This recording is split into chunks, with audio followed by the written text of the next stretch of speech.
Good morning, good evening, and good afternoon. Welcome back to the SOL YouTube channel. Now I'm speaking very eloquently in front of some very grand gates. Now if you're an early subscriber, you will know that this is where I did my running cost videos in the Audi R8, the Lamborghini Gallardo, and the AMG GTS, I think was done here. But I'm here joined by the 2018 Bentley Continental GT. Bentley have given me this car for the last 7 days, and I've been lauding it up, traveling from A to B and using it as my daily whilst my C63 is at Dub Customs. If you were at the London Motor Show last weekend, you would have seen some of the work that was getting done to it, and hopefully next weekend or this weekend I can reveal what is going on and then bring the C63 back to my YouTube channel. But when you get offered a £160,000 W12 brand new Bentley, this is actually a first edition Continental GT.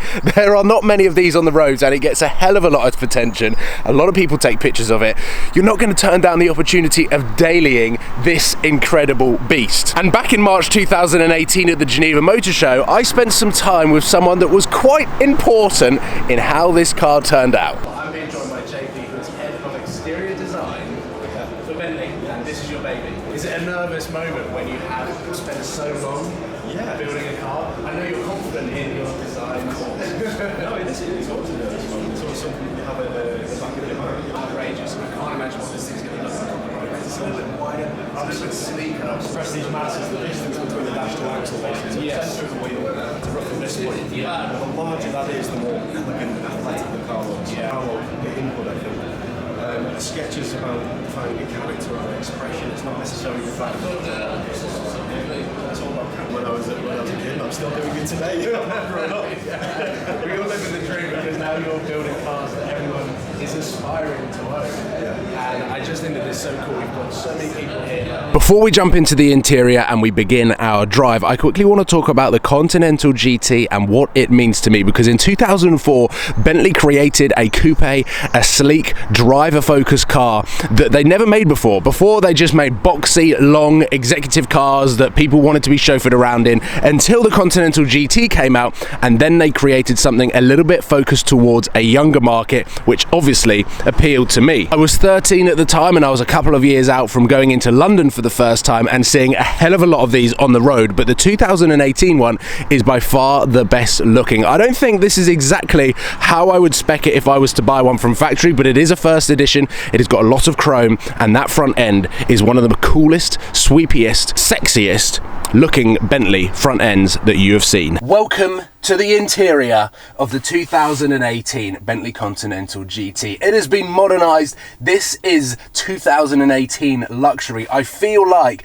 I'm in a 5-star Middle Eastern hotel suite. Everywhere there is a diamond finish, but it is the design around the air vents, this chrome diamond effect that you see all around here, that just makes me feel wealthy. It makes me feel like a prince just sat in here. I feel like royalty, and I'm sat in the driver's seat of this car. So now we get to come on to my favourite bit about the Bentley Continental GT, which is the driving of the Bentley Continental GT. Whilst I could look at it pretty much all day and no doubt sleep in here and feel more comfortable than most hotel rooms, it's when you drive this car that you really see the value of the £160,000 price tag, which seems quite expensive, but I think for what you get and the amount of cars that you actually get, the amount of cars that this particular car, the categories that this car fits into, is quite impressive from Bentley. So we're going to start out in comfort mode. It actually starts in the B mode, the Bentley mode, which is the sort of general mode, but comfort mode softens the air suspension up to a point where even if there was the largest pothole in the entire world that the car could fall down, you wouldn't feel it land. It is so smooth and so soft. Combining that with the steering rack that is like driving a cloud. The first time that I drove this car was actually dropping the Bentley driver back to the train station that had delivered the car to me. The one thing that I noticed was the way that the steering rack felt. It was effortless. It was so light and smooth that it was a dream to go around corners, and I love that about cars that are just built for pure comfort and class. And this car, the steering wheel on the Bentley fits my hands perfectly. If there was ever a sign that I should be driving a Bentley every single day, this is it. The steering wheel is the perfect thickness for the size of my hands. Now, I feel like the formula of creating an amazing GT car is quite easy. You need a bit of luxury, a lot of power, and a pretty good suspension setting. And that really is it, because everyone that builds a good GT car compromises on the fuel economy. I wish you could drive from London to Monaco on one tank of fuel in the Bentley Continental GT, and maybe you can in the new hybrid Continental GT. Bloody hell's calling me. Ruined my flow, that phone call. What I was saying was, a lot of manufacturers that are building these super GT cars are compromising on quite an important factor when it comes to Grand Tour driving, and that's the fuel economy.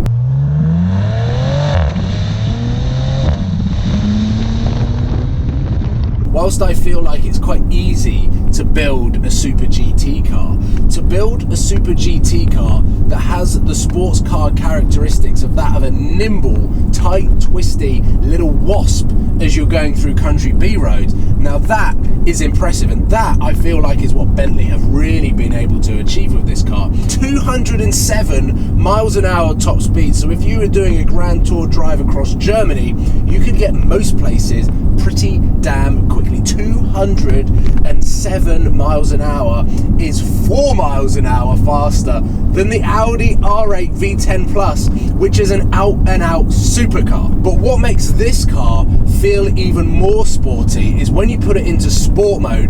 Bentley have listened to the exhaust expert, and they have made a butterfly valve exhaust system which rumbles like thunder when you put it into manual.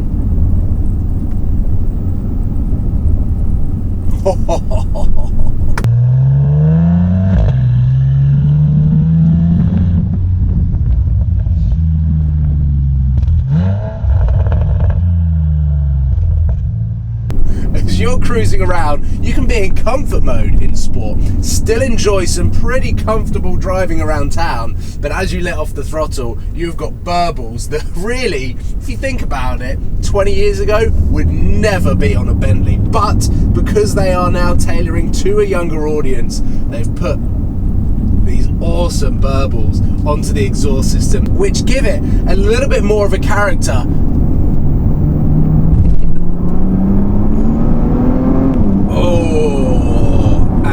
Say goodbye to 98.9% of anyone on the road. I made that stat up, but that's about right. Bentley have built a brilliant car that sits so highly in so many different categories.